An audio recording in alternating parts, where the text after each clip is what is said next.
weather message.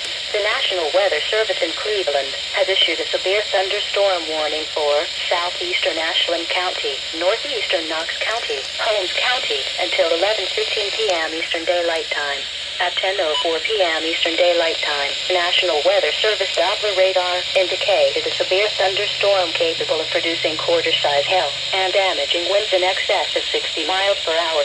This storm was located 9 miles northwest of Danville and moving east at 25 miles per hour.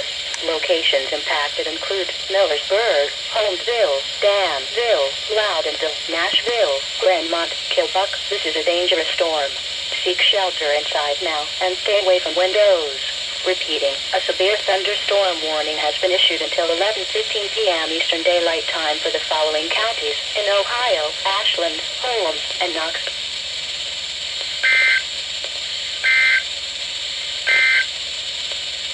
Urgent weather message.